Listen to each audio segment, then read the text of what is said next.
எல்லாருக்கும் வணக்கம். நம்ம இந்த வீடியோல என்ன பார்க்க போறோம் அப்படின்னா மெத்தட் ஓவர்லோடிங்கை யூஸ் பண்ணி ஒரு சின்னதா ஒரு அரித்மெட்டிக் ஆபரேஷன் ப்ரோக்ராம் மட்டும் நம்ம இதுல இம்ப்ளிமெண்ட் பண்ண போறோம். அதாவது ரன் போட்டு நம்ம ப்ரோக்ராம் டெவலப் பண்ணி அதை ரன் பண்ணி காமிக்க போறோம். இதுக்கு முன்னாடி வீடியோல மெத்தட் ஓவர்லோடிங் அப்படின்னா என்ன அப்படிங்கிற ஒரு எக்ஸ்பிளனேஷன் வீடியோ போட்டிருப்போம்.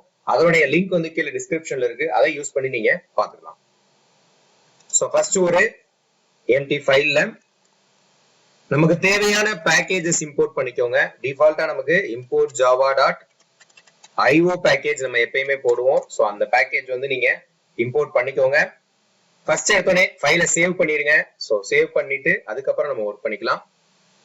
சோ சேவ் பண்றது எங்க சேவ் பண்ணணும் அப்படின்னா நம்மளுடைய JDK பாத், அதாவது Java install ஆயிருக்கக்கூடிய path.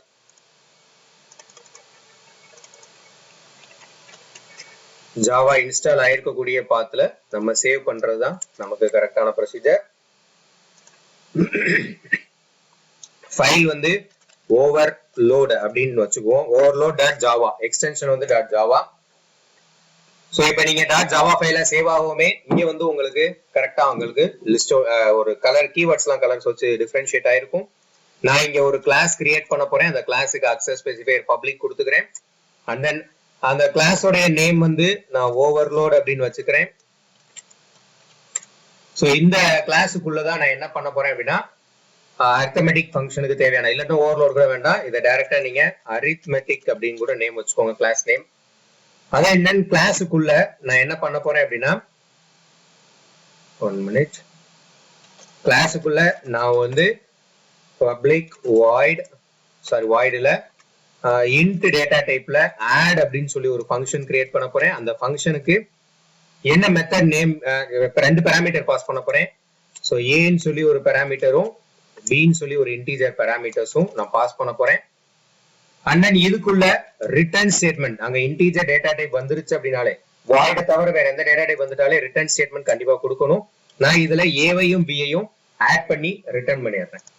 And then இதே மாதிரி மெத்தட் ஓவர்லோடிங்னா நம்ம என்னது same function name with different parameters. அப்ப இதே மாதிரி நான் ஆட்னு ஒரு ஃபங்க்ஷன், ஆனா அதோட டேட்டா டைப் வந்து டபுள் கொடுத்துக்க போறேன்.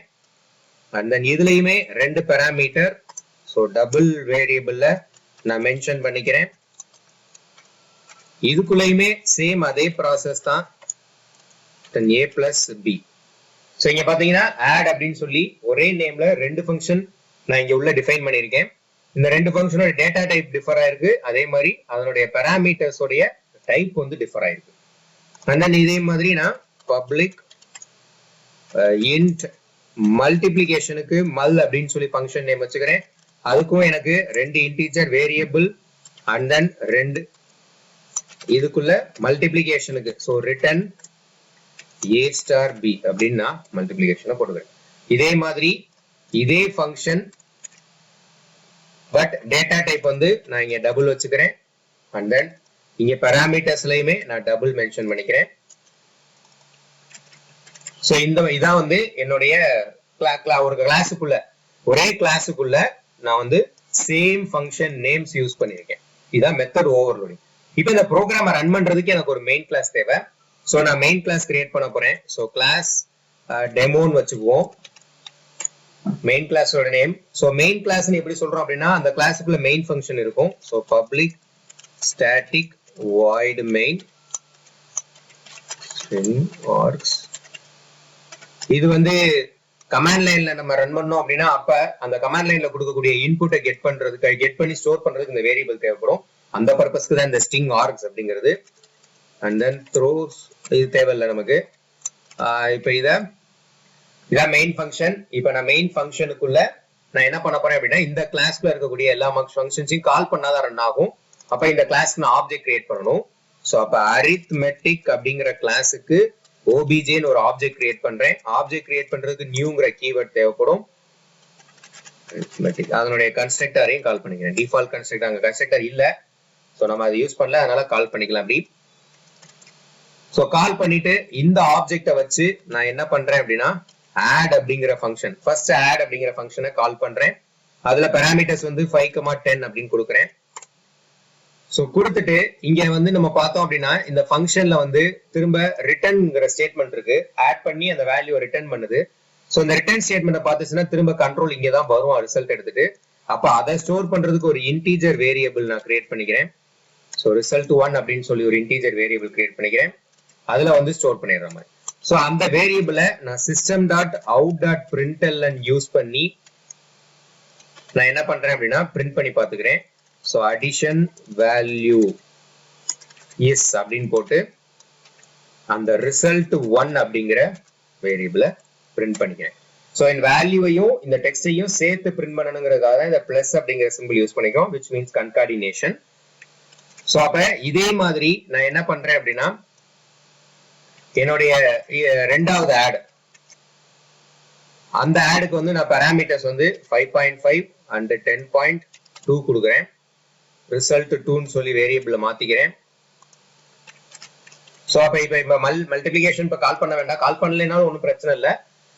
சோ இப்ப இது இவ்வளவுதான் ப்ரோக்ராம். இப்ப இதுல பாத்தீங்க அப்படின்னா நான் என்ன பண்ணிருக்கேன்னு நல்லா பாருங்க. ஆடுங்கிற ஒரே ஃபங்க்ஷனை 2 வாட்டி கால் பண்ணிருக்கேன், வித் டிஃப்ரெண்ட் பாராமீட்டர்ஸோட கால் பண்ணிருக்கேன். சோ இப்ப நம்ம இந்த இதை வந்து ரன் பண்ணலாம். எப்படி எப்பயுமே ப்ரோக்ராம் ரன் பண்ணணும்னு சொல்லியிருக்கேன் அப்படின்னா கமாண்ட் ப்ராம்ப்ட் மூலியமா ரன் பண்ணணும்னு சொல்லியிருக்கேன். சோ நீங்க நோட்பேட் பிளஸ் பிளஸ் இருந்தா டைரக்டா ஓபன் கண்டெய்னிங் ஃபோல்டர் கொடுத்து சிஎம்டி கொடுத்தீங்கன்னா டைரக்டா அந்த பாத்துக்கு வந்துரும். ஆர்எல்ஸ் இன்னொரு விஷயம் நீங்க என்ன பண்ணலாம் அப்படின்னா உங்களுடைய ஃபோல்டர்ல இங்க தானே சேவ் பண்ணிருக்கோம், நம்ம ஜேடிகே 1.6 பின்ல சேவ் பண்ணிருக்கோம். இங்க வச்சுட்டு நீங்க சிஎம்டி அப்படின்னு டைப் பண்ணீங்கன்னா போதும், டைரக்டா அந்த பாத்தோட நமக்கு கமாண்ட் ப்ராம்ப்ட் ஓபன் ஆயிடும். சோ இந்த 2 வேளை நீங்க கமாண்ட் ப்ராம்ப்ட் ஓபன் பண்ணிக்கலாம். அண்ட் தென் இதுக்குள்ள ஃபர்ஸ்ட் கம்பைல் பண்ணணும். கம்பைல் பண்றதுக்கு ஜாவா சி யூஸ் ஆகும், ஜாவா கம்பைலர். கம்பைல் பண்ணும்போது நான் ஆல்ரெடி முன்னாடி வீடியோஸ்ல சொல்லியிருக்கேன், கம்பைல் பண்ணும்போது ஃபைல் நேம் மென்ஷன் பண்ணணும்.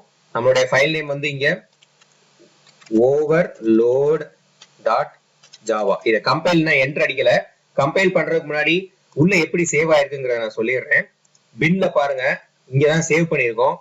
சோ இங்க நம்மளுடைய ஃபைல் overload டாட் ஜாவா அப்படின்னு இருக்கா, overload டாட் ஜாவா. ஒரு நிமிஷம் வெயிட் பண்ணுங்க. சோ இங்கதான் நம்ம சேவ் பண்ணிருக்கோம். சோ இங்க பாத்தீங்கன்னா தெரியும், பின்னுங்கிற அந்த ஃபோல்டருக்குள்ள நம்ம இங்கதான் நம்ம ப்ரோக்ராமை சேவ் பண்ணிருக்கோம். இதுதான் நம்ம ப்ரோக்ராம் ஓவர்லோட். இங்க ஜாவா ஃபைலா இருக்கும், ஜாவா சோர்ஸ் ஃபைலா இருக்கும். இது நான் என்ன கம்பைல் பண்ணல. இப்ப நம்ம கம்பைல் பண்ணுவோம் வாங்க. சோ கம்பைல் பண்றதுக்கு இதுதான் கமாண்ட். கம்பைல் பண்றதுக்கு Java C overload dot Java, இதுதான் கமாண்ட் நமக்கு கம்பைல் பண்றதுக்கு. சோ இப்ப என்டர் அடிச்சீங்க அப்படின்னா ஏதாவது எரர் இருந்துச்சு அப்படின்னா எரரை லிஸ்ட் அவுட் பண்ணும். இப்ப நல்லா பாருங்க, எரரோடயே நமக்கு இருக்கு. சோ இதுல பாருங்க, class arithmetic is public should be declared in a file named arithmetic.java அப்படின்னு கொடுத்திருக்காங்க. சோ இது எதனால வருது அப்படின்னா நீங்க access modifier public கொடுத்ததுனால இந்த ப்ராப்ளம் வருது. அண்ட் தென் இன்னொரு ப்ராப்ளம் என்ன இருக்குன்னு பாருங்க, இங்க நம்ம cannot find symbol அப்படின்னு கொடுத்திருக்கு, arithmetic போட்டிருக்கு. ஆக்சுவலா நம்ம கிளாஸ் நேம் வச்சிருக்கிறது வந்து arithmetic, இங்க ஸ்பெல்லிங் மிஸ்டேக் இருக்கு. சோ அதனால இந்த ஆப்ஜெக்ட் கிரியேட் பண்ண முடியல அப்படிங்கிற மாதிரியான எரர் வந்து சொல்லுது. அப்ப ஆப்ஜெக்ட கிரியேட் பண்ண முடியல அப்படின்னாலே நமக்கு இங்க கால் பண்ண முடியாது. அண்ட் தென் இன்னொரு ப்ராப்ளம் என்ன கொடுத்திருக்கு அப்படின்னா இது வந்து இந்த ஆப்ஜெக்ட்ஸ் எல்லாம் கரெக்டா கிளியர் ஆகணும், கிரியேட் ஆகணும். கம்பைல் ஆச்சுன்னா தான் இந்த எரர் போகும். சோ நம்ம அதை கிளியர் பண்ணுவோம். சோ நமக்கு இந்த மாதிரியான எரர் காமிச்சிருக்கு. இப்ப ஒவ்வொன்றா நம்ம கிளியர் பண்ணுவோம். சோ நமக்கு இந்த இடத்துல பப்ளிக் அப்படிங்கிற நெசசிட்டி தேவைப்படாது, இந்த ப்ரோக்ராமுக்கு தேவைப்படாது. அண்ட் தென் இப்ப நம்ம கம்பைல் பண்ணி பார்ப்போம். இப்ப கம்பைல் பண்ணோம் அப்படின்னா சோ இப்ப பாருங்க நமக்கு 2 எரர் தான் காமிச்சிருக்கும். போனதுல 3 எரர். அந்த ஃபர்ஸ்ட் அந்த எரர் வந்து கிளியர் ஆயிருக்கும். இப்ப அடுத்த எரர் என்ன சொல்லுது, cannot find symbol சொல்லுது. இது ஒண்ணும் இல்ல, இந்த arithmetic அப்படிங்கிறதுக்கு ஸ்பெல்லிங் மிஸ்டேக் விட்டுருக்கோம் ஆப்ஜெக்ட் கிரியேட் பண்ற இடத்துல. ஆக்சுவலா நமக்குடைய கிளாஸ் நேம் வந்து arithmetic, ஆனா இங்க கிளாஸ் நேம் இங்க கரெக்டா யூஸ் பண்ணிக்க, இங்க வந்து ஸ்பெல்லிங் மிஸ்டேக். சோ இதை கரெக்டா கொடுத்துட்டு இப்ப அகைன் கம்பைல் பண்ணி பாருங்க. சோ அகைன் பாத்தீங்கன்னா ஒரு எரர் இருக்கும். இப்ப இது என்ன எரர்னு யாராவது கெஸ் பண்ண முடியுதா? ஏதாவது தெரிஞ்சுன்னா கீழே கமெண்ட்ஸ்ல மென்ஷன் பண்ணுங்க. ஆக்சுவலா இப்ப இதுல என்ன எரர் அப்படின்னு பாத்தீங்கன்னா பாசிபிள் லாஸ் ஆஃப் ப்ரிசிஷன் சொல்லுதான். ஆக்சுவலா ஃபவுண்ட் டபுள், பட் ஆனா ரெக்கையர்டு இன்ட் அப்படின்னு போட்டிருக்கு. என்ன அர்த்தம் அப்படின்னா இங்க நீங்க டபுள்ல வேல்யூவை பாஸ் பண்ணிட்டு அப்ப அங்க ஃபங்க்ஷன்ல ப்ராசஸ் ஆயிட்டு வரக்கூடிய ரிசல்ட்டும் டபுளா தான் இருக்கும். ஆனா நம்ம அதை என்ன வேரியபிள்ல ஸ்டோர் பண்றோம், இன்டீஜர் வேரியபிள்ல கொண்டு வந்து ஸ்டோர் பண்றோம். அதுதான் அங்க ப்ராப்ளம். சோ அதனால இப்ப இங்க என்ன எரர் மாத்தணும்னா டபுள் அப்படின்னு டேட்டா டைப்பை மாத்தணும். மாத்திட்டோம் அப்படின்னா இப்ப இந்த ப்ரோக்ராம் ரன் ஆயிடும். இப்ப நான் இன்னொரு கம்பைல் ஆகிறதுக்கு முன்னாடி ஒரு காமிச்சிடுறேன். இங்க வந்து ஆக்சுவலா வெறும் ஒரு நிமிஷம் காமிக்கிறேன். நமக்கு வந்து இங்க ஃபைல் நேம் வந்து ஓவர்லோட் அப்படின்னு வச்சிருந்தோம். வெறும் ஜாவா ஃபைல் மட்டும் தான் இங்க கிரியேட் ஆயிருக்கும், ஜாவா சோர்ஸ் ஃபைல். அதான் நம்மளுடைய சோர்ஸ் ஃபைல். இப்ப கம்பைலேஷன் கரெக்டா ஆனோடனே கிளாஸ் ஃபைல் ஒன்னு கிரியேட் ஆகும். அதுக்கு முன்னாடி இங்க கிளாஸ் நேம் என்னன்றதை காமிச்சிடுறேன். டெமோங்கிற பேர்ல அங்க ஒரு கிளாஸ் ஃபைல் கிரியேட் ஆகும். இப்ப அந்த டெமோங்கிற சர்ச் பண்ணி பாருங்க, இருக்காது. இதுல இருக்காது. நீங்க வேணா இதுல போய் சர்ச் கூட பண்ணி பாத்துக்கலாம், இருக்காது. சோ ஆனா இப்ப கம்பைல் பண்ணுங்க. கம்பைல் பண்ணோன்னே இப்ப பாருங்க எந்த எரருமே இல்ல. சோ அப்ப எரர் இல்ல அப்படின்னோடனே இப்ப இங்க வந்து உள்ள வந்து பாருங்க, இப்ப அந்த டெமோ அப்படிங்கிற ஒரு கிளாஸ் ஃபைல் கிரியேட் ஆயிருக்கும். டெமோ அப்படிங்கிற கிளாஸ் ஃபைல் கிரியேட் ஆகும். இங்க கிரியேட் ஆயிருக்கா? சோ இதை பாத்தீங்கன்னா கிளாஸ் ஃபைல் அப்படின்னு போட்டிருக்கும். இப்படிதான் எந்த ஒரு ஜாவா ப்ரோக்ராமே இதாகும். சோ அப்ப நீங்க இங்க என்ன மெயின் கிளாஸ் நேம் வச்சிருக்கீங்களோ அதுலதான் கிரியேட் ஆகும். இங்க 2 கிளாஸ் இருக்கு. ஆனா கிளாஸ் ஃபைல் கிரியேட் ஆனது எது கிரியேட் ஆயிருக்குன்னா மெயின் கிளாஸுக்கு தான் கிரியேட் ஆகும். இது எந்த ஜாவா ப்ரோக்ராமா இருந்தாலும் இப்படிதான் ப்ராசஸ் ஆகும். இப்ப கம்பைல் ஆனோடனே ரன் பண்றதுக்கு ஜாவா ஸ்பேஸ் விட்டு கிளாஸ் நேம் கொடுக்கணும். கிளாஸ் நேம் வந்து நமக்கு டெமோ. சோ ஜாவா ஸ்பேஸ் விட்டு டெமோ கொடுத்தீங்கன்னா இப்ப இந்த ப்ரோக்ராம் ரன் ஆயிருக்கும். சோ பாத்தீங்கன்னா எந்த எரருமே இல்லாம ரன் ஆயிருக்கும். Addition value is 15, addition value is 15.7 அப்படின்னு நீங்க கரெக்டா ரன் ஆயிருக்கும். புரியுதா எப்படி ரன் ஆகுது அப்படிங்கிறது? சோ இதுதான் மெத்தட் ஓவர்லோடிங். அப்ப இது கரெக்டா ப்ராசஸ் ஆகுறதுனாலதான் இந்த ரெண்டுல எந்த ஃபங்க்ஷனை கால் பண்ணணும் அப்படிங்கறத கரெக்டா ஐடென்டிஃபை பண்ணி கரெக்டா கால் பண்ணிருக்கு. இப்ப எக்ஸாம்பிளுக்கு இங்க மாத்தி பார்ப்போம். இதை நான் இன்ட்னு கொடுக்குறேன், இதை நான் இன்ட்னு கொடுக்குறேன். கொடுத்துட்டு சேவ் பண்ணிட்டு இப்ப அகைன் சேவ் ஒன்ஸ் சேஞ்சஸ் ஏதாவது பண்ணீங்கன்னா அகைன் நம்ம கம்பைல் பண்ணணும். சோ அகைன் இப்ப கம்பைல் பண்ணோம்னா இங்க ஆல்ரெடி அது கம்பைலேஷன்ல என்ன சொல்லிருச்சு பாருங்க. add int is already defined in arithmetic. As arithmetic cannot be applied to double. So இது இந்த ஃபங்க்ஷன் ஏற்கனவே டிஃபைன் பண்ணப்பட்டது அப்படின்ற எரரை முதலே சொல்லிரும். ஆனா எனக்கு அந்த நெசசிட்டி தேவை அப்படின்னா நம்ம பாராமீட்டர்ஸையோ இல்ல ஏதாவது ஒரு டேட்டா டைப்பையோ நம்ம இங்க டிஃபர் பண்ணி அதுக்கு காமிக்கணும். காமிச்சோம்னா இப்ப இதை திரும்ப ரன் பண்ணி கம்பைல் பண்ணுங்க, இப்ப எரர் இருக்காது. சோ இதுதான் வந்து மெத்தட் ஓவர்லோடிங்க வச்சு ஒரு சின்ன எக்ஸாம்பிள். இதுல நீங்க நான் வேல்யூ இங்க டைரக்டா கொடுத்துருப்பேன். நீங்க வேல்யூவை ரன் டைம்ல கெட் பண்ணியும் கொடுக்கலாம். ரன் டைம்ல எப்படி கெட் பண்றது அப்படின்னா data input stream class use பண்ணி நீங்க பண்ணணும். வேணா அதையும் பண்ணி காமிச்சிடுறேன்.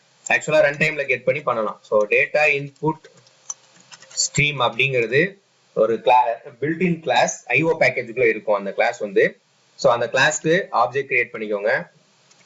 இது எதுக்கு இந்த கிளாஸ் யூஸ் பண்றோம் அப்படின்னா இந்த கிளாஸுக்குள்ள தான் இன்புட்டை ரீட் பண்றதுக்கான ஃபங்க்ஷன் எல்லாமே இந்த கிளாஸ்க்குள்ள தான் இருக்கும். அப்ப அந்த ஃபங்க்ஷன் அக்சஸ் பண்ணணும்னா நான் ஆப்ஜெக்ட் அந்த கிளாஸ்க்கு ஆப்ஜெக்ட் கிரியேட் பண்ணிவாங்க. So new data input stream system.in. So அப்ப இதை கிரியேட் பண்ணிட்டு இப்ப நான் இந்த இடத்துல இந்த ஃபங்க்ஷனுக்கு நான் 2 வேல்யூஸை பாஸ் பண்ணணும். So int num1 equal to so int num1 2 value, so num2 அப்படின்னு சொல்லி 2 வேல்யூ and then system.out.println. இது வந்து அவுட்புட்ல நமக்கு ஸ்கிரீன்ல தெரியறதுக்காக enter the first number அப்படின்னு ஒரு டெக்ஸ்ட் வந்ததுக்கு அப்புறமா நம்ம கெட் பண்ற மாதிரி வச்சுக்குவோம். பண்ணிட்டு இப்ப அந்த நம்பரை num1க்குள்ள நான் வந்து ஸ்டோர் பண்ண போறேன். சோ ஜாவா டிஃபால்ட்டா ஸ்ட்ரிங்கிற டேட்டா டைப்பை தான் சப்போர்ட் பண்ணும். சோ ஜாவா டிஃபால்ட்டா ஸ்ட்ரிங்கை தான் சப்போர்ட் பண்ணும். மற்ற டேட்டா டைப்ல நீங்க வாங்கணும் அப்படின்னா அந்த டைப் கேஸ் பார்சிங் பண்ணணும் நம்ம. சோ அதுக்கு என்ன பார்சிங், இங்க இன்டீஜர் வாங்க போறோம். So integer dot parse int. இப்ப இந்த கிளாஸுக்குள்ள எந்த ஃபங்க்ஷன் வந்து ரீட் பண்றது யூஸ் பண்ணும் அப்படின்னா ரீட் லைன் அப்படிங்கிற ஃபங்க்ஷன் தான் இன்புட் கெட் பண்றதுக்கு யூஸ் பண்ணும். சோ அப்ப அந்த ஆப்ஜெக்ட் டாட் ரீட் லைன் ஃபங்க்ஷன்னாலே 2 பாராமீட்டர்ஸ். இப்படித்தான் நம்ம நம்பர்ஸை ரன் டைம்ல கெட் பண்ணணும். நம்பர்ஸ்னு இல்ல, இன்புட்டை ரன் டைம்ல கெட் பண்றது. சோ இதே மாதிரி second number and then num2.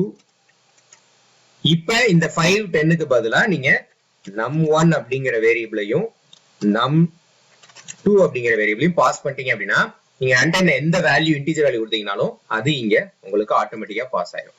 இப்ப அகைன் வந்து ப்ரோக்ராமை கம்பைல் பண்ணி பாருங்க. ஸோ இப்போ ஒரு எரர் காமிக்குது. என்ன எரர் அப்படின்னு பாத்தீங்க அப்படின்னா unreported exception IO exception must be caught or declared அப்படின்னு.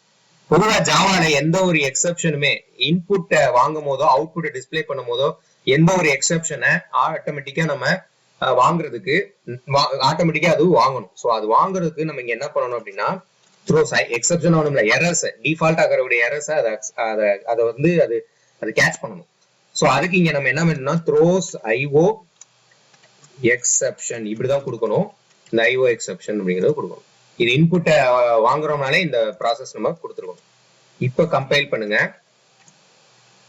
இப்ப பாத்தீங்க அப்படின்னா கம்பைல் ஆயிருக்கும். இது நோட் தான் காமிக்கும். இது ஒன்றும் பிரச்சனை கிடையாது. It's not a problem. So இப்போ உங்களுக்கு கம்பைல் ஆயிடுச்சு. இப்போ இதை ரன் பண்ணுவோம். ரன் பண்ணோம் அப்படின்னா போனதுல வந்து டைரக்டா வந்துருச்சு. இப்ப பாத்தீங்கன்னா ஃபர்ஸ்ட் நம்பரை என்டர் பண்ண சொல்லுது. இப்ப நான் ஒரு 10 அப்படிங்கிற வேல்யூ கொடுத்துக்கிறேன்.